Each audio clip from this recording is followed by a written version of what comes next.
The radiator gave one last metallic groan before it went cold. In Pittsburgh, January doesn't ask for permission, it just moves in. I sat in my armchair, the one Martha bought me after 30 years at the steel mill, and wrapped her old handmade quilt tighter around my shoulders. My hands, scarred by sparks and age, were shaking. Not from the cold, though, from the letter in my lap. A shut-off notice from the electric company. I'm 79 years old. I served my country in the jungles of Vietnam and gave 43 years of my life to the furnace of a factory. I never asked for a handout, but the SSA check hadn't come for 2 months, and the bank teller just shook her head when I asked why. "System error, Mr. Carter," she'd said, not even looking up from her screen. I heard the front door click open. It was my daughter, Sarah, and my granddaughter, Lily. They didn't knock anymore. They treated my house like a storage unit they were slowly emptying. Lily was on her phone, her thumb flicking rapidly. She didn't even look at the photo of Martha on the mantel. "Dad, it's freezing in here," Sarah said, her voice sharp with an annoyance she didn't try to hide. "Why haven't you turned the heat up?" "The pilot light is fine," I lied. My pride was the only thing I had left that wasn't rusted. "Ugh, it smells like old dog," Lily groaned, stepping over Gus, my 12-year-old golden retriever. Gus wagged his tail, hopeful for a pat that never came. Lily turned to her mother, loud enough for me to hear every syllable. "Mom, why do we have to keep coming here? He's just a burden now. He's basically furniture that eats. It's depressing."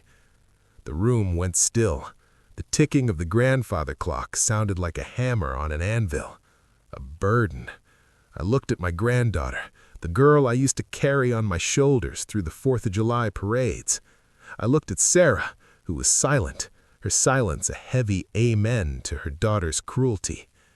I didn't yell. I didn't cry. I just felt something inside me snap, as clean as a dry twig. I reached out and turned Martha's photo face down on the table.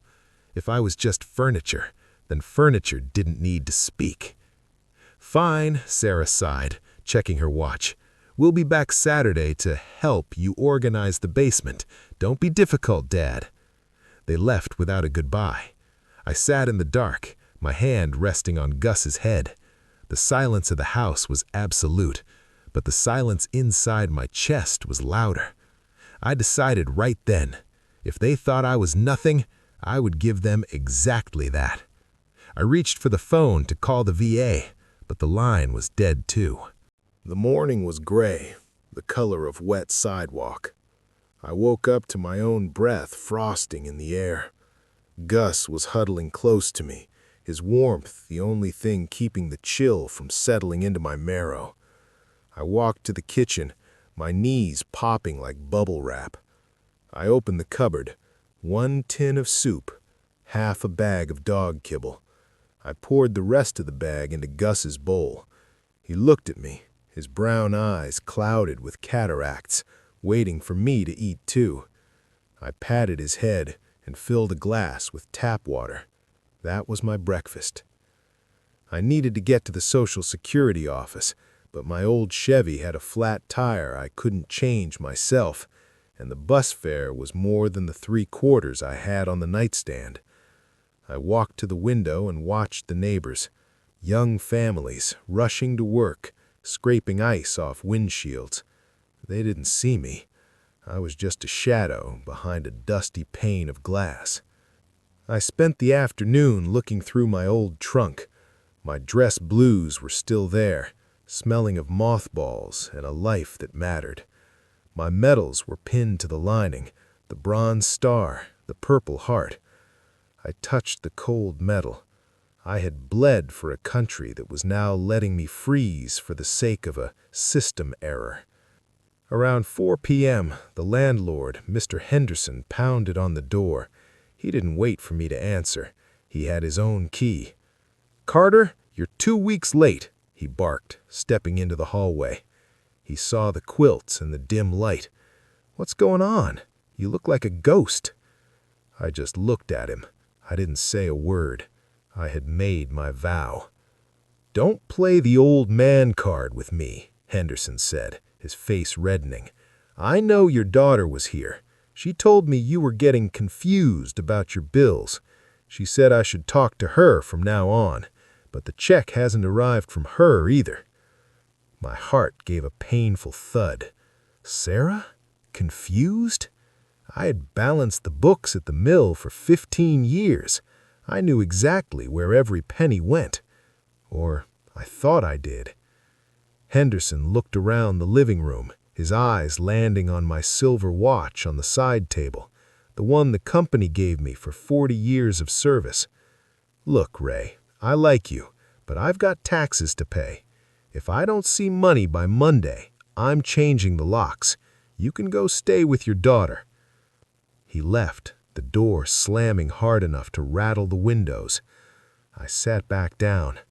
Sarah told him I was confused? Why would she lie? I reached for the mail that had been shoved through the slot. It wasn't my SSA check. It was a notice from a local law firm regarding a power of attorney filing. My name was on the top, but the signature at the bottom wasn't mine. I stared at the document until the words blurred into black ink stains. Sarah had forged my name, my own daughter, the one who cried when she had a scraped knee and I was the only one who could fix it, had signed my life away. She hadn't just called me a burden, she was trying to erase me while I was still breathing. I needed to see a lawyer, but I had no money and no voice.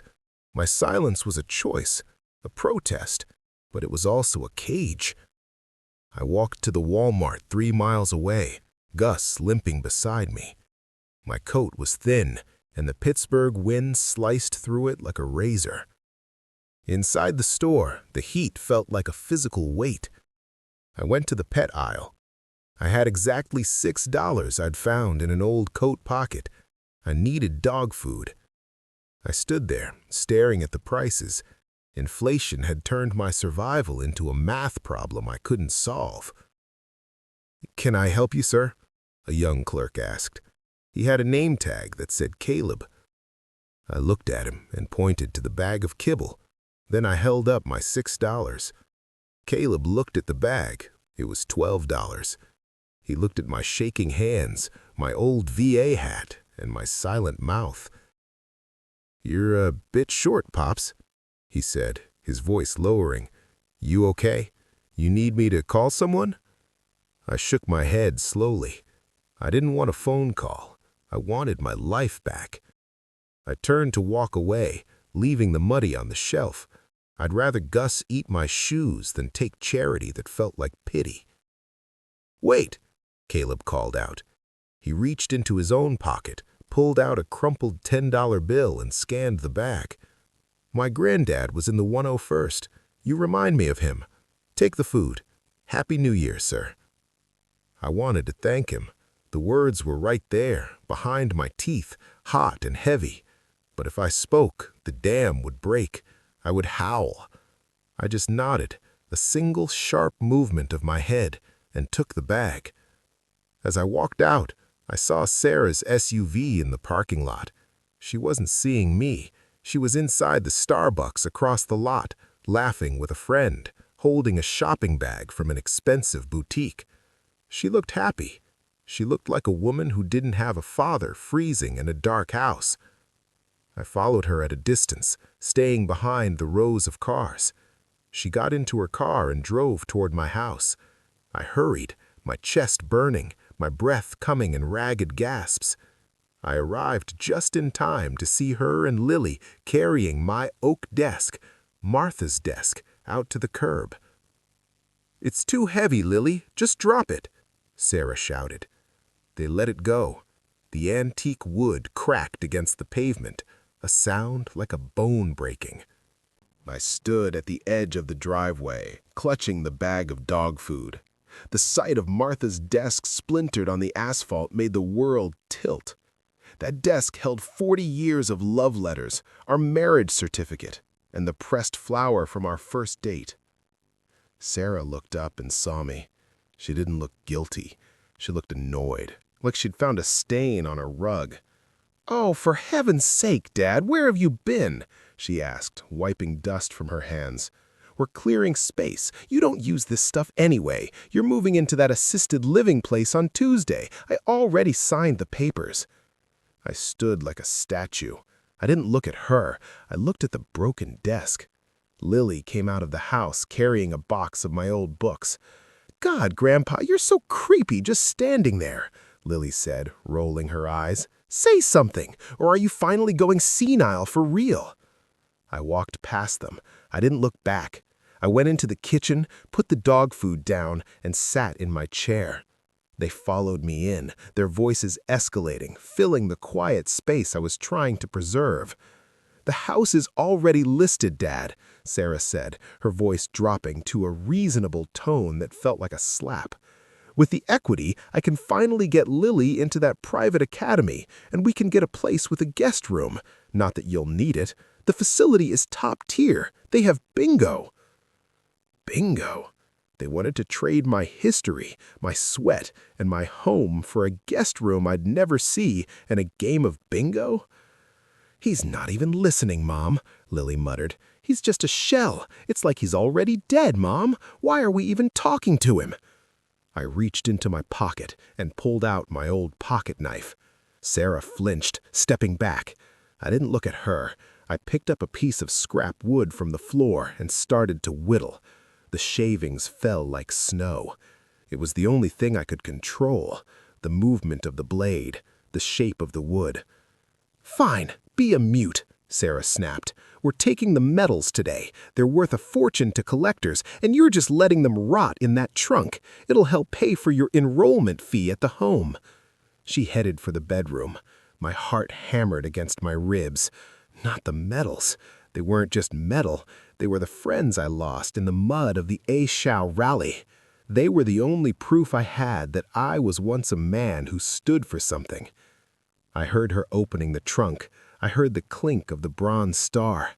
I stood up, the knife still in my hand, and walked toward the bedroom door. Sarah turned, holding my medals in a plastic grocery bag. She saw the look in my eyes, not anger, but a cold, dead resolve. "Don't you dare," she whispered, her voice trembling. "I'm doing this for your own good. You're a burden, Raymond. You've always been a burden." She pushed past me, knocking my shoulder. I stumbled, my hip hitting the doorframe. I watched them walk out the front door with my life in a plastic bag. I went to the window and watched their taillights disappear. I walked to the kitchen and picked up a pen. I couldn't speak, but I could still write. I wrote one name on a piece of paper: Miller. Joe Miller was the only man left who knew who I was before the world decided I was a burden. We'd served in the same unit. He was a lawyer now, or at least he used to be. I hadn't called him in 5 years, not since Martha's funeral. Pride is a lonely road, and I'd been walking it for a long time. I walked to the corner store, the only place with a working payphone. I had 2 quarters left. I dialed the number from memory. My heart was a drum in my ears. The phone rang. Once, twice, 3 times. "Miller here," a gravelly voice answered. I opened my mouth. I wanted to say, "Joe, it's Ray. They're taking everything." But the silence held me tight. I couldn't break the vow. It was the only armor I had left. If I spoke, I was just an old man complaining. If I stayed silent, I was a mystery they couldn't solve. "Hello?" Joe asked. "Who is this?" I tapped the receiver 3 times. SOS in Morse code. It was a long shot, a ghost of a memory from training 50 years ago. There was a long pause on the other end. I heard a chair creak. "Ray? Ray Carter, is that you?" I tapped once for yes. "Ray, what's wrong? Why aren't you talking? Are you hurt?" I tapped twice for no. Then I tapped out the only thing I could, HELP. "Stay put," Joe said, his voice changing from curious to the tone of a sergeant major. "I'm coming to the house. Give me 20 minutes. And Ray, Don't let anyone in until I get there." I hung up and walked back home. The cold didn't feel as sharp now. I had a brother in arms coming. But when I reached my driveway, I saw a white van parked there. 2 men in scrubs were standing on my porch with Sarah. "There he is," Sarah said, pointing at me. "That's him. He's been nonverbal for days, wandering the streets. He's a danger to himself." The men started walking toward me. They had a folding wheelchair. "Mr. Carter," one of them said, his voice sickeningly sweet. "We're here to take you to a nice, warm place. Why don't you sit down for us?"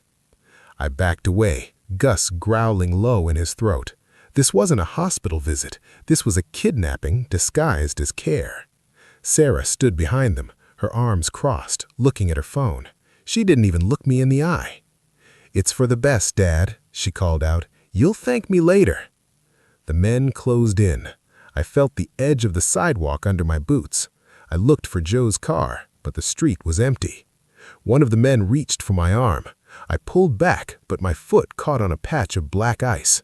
I felt myself falling, the gray sky spinning, and then the world went black. I woke up to the smell of antiseptic and the hum of a fluorescent light. My hip felt like it had been pierced by a hot poker. I tried to move, but a rail blocked my way. "He's awake," a voice said. I looked over. It wasn't Sarah. It was a nurse I didn't recognize. And sitting in the corner, looking older than the mountains but just as sturdy, was Joe Miller. He was wearing a suit that looked like it had been lived in, and he was holding a legal pad. "Easy, Ray," Joe said, standing up. "You gave yourself a nasty concussion and a hairline fracture, but you're in the VA hospital now. Sarah tried to take you to that private memory care warehouse, but I intercepted the ambulance. I still have some weight around here." I looked at him, my eyes stinging. I pointed to my throat and shook my head. "I know," Joe said softly. "The doctors say there's no physical reason you can't talk. They're calling it selective mutism, brought on by extreme emotional trauma. I call it being fed up with bullshit." He sat on the edge of my bed. "Ray, I looked into the filings. Sarah filed for emergency guardianship claiming you had late-stage dementia. She used a forged signature on a power of attorney to list your house and empty your savings. She even sold your medals to a pawn shop on Fifth Avenue." A silent tear finally escaped. It burned a path down my cheek.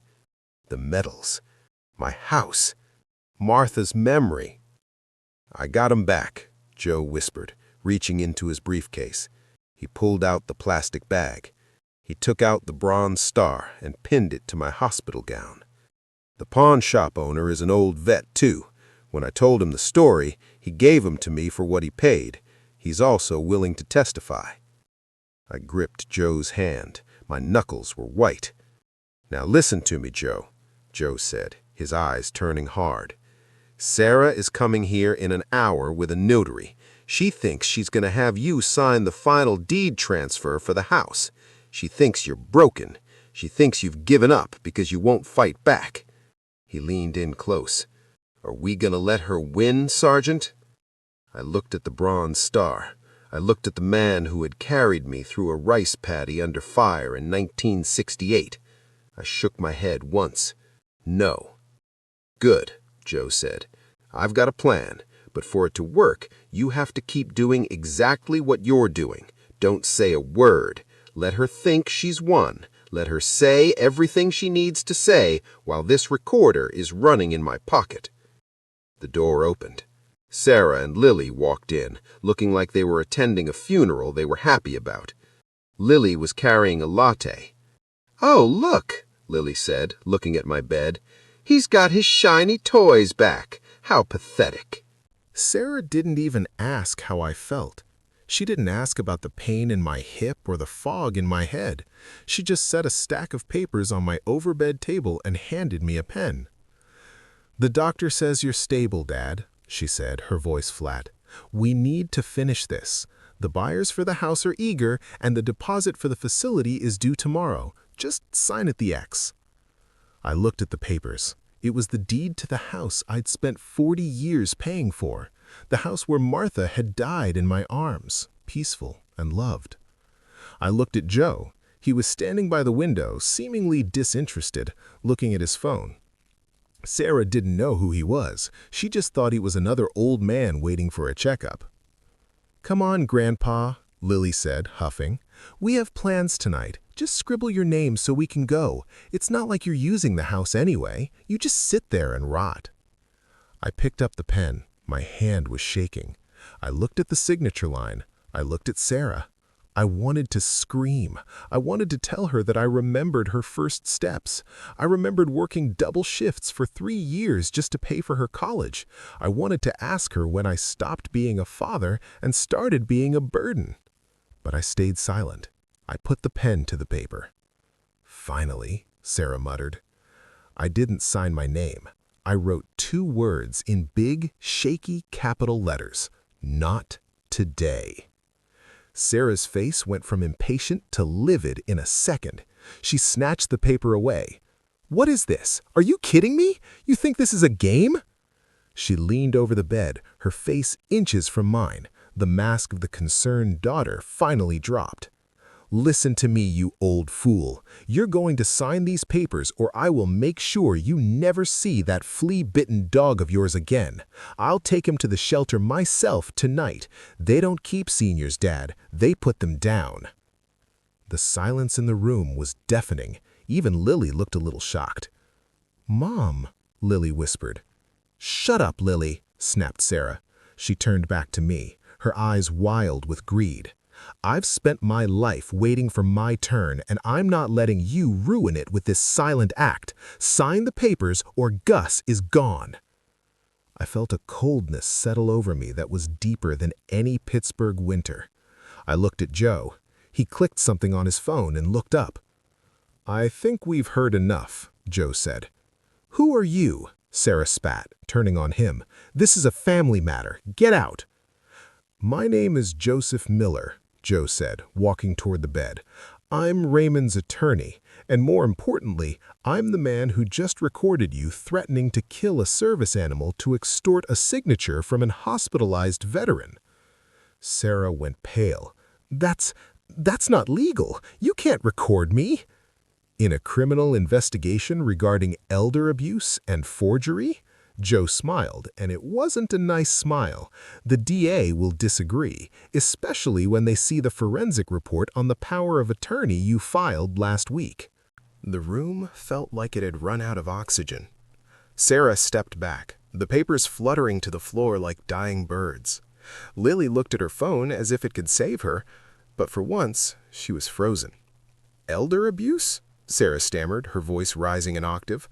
"I'm taking care of him. He's senile. Look at him. He won't even speak. He's lost his mind."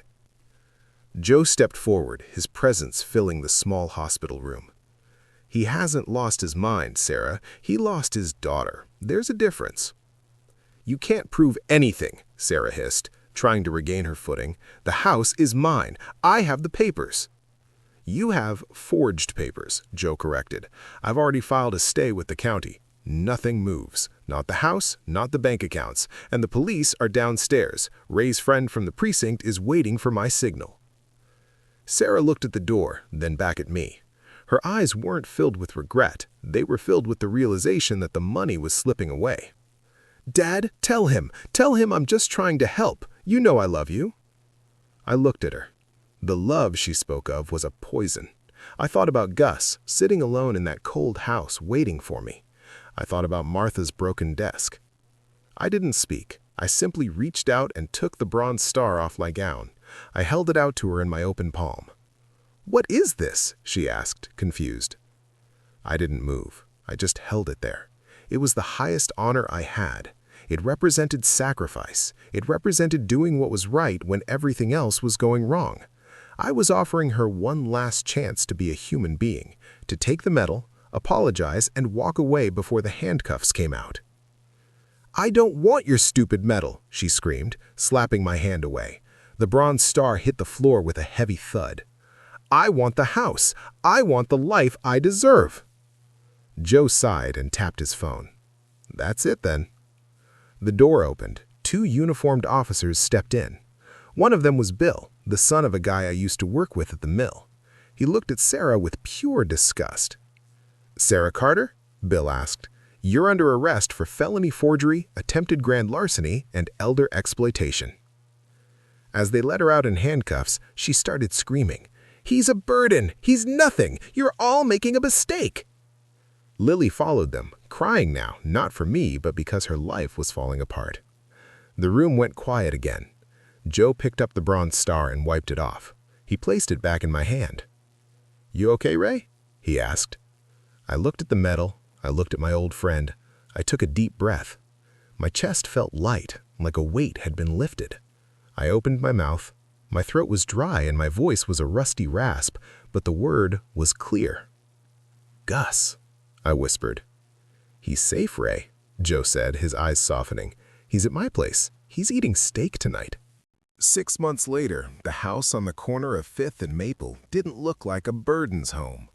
The garden was blooming with Martha's favorite hydrangeas. The front porch had 3 rocking chairs instead of 1.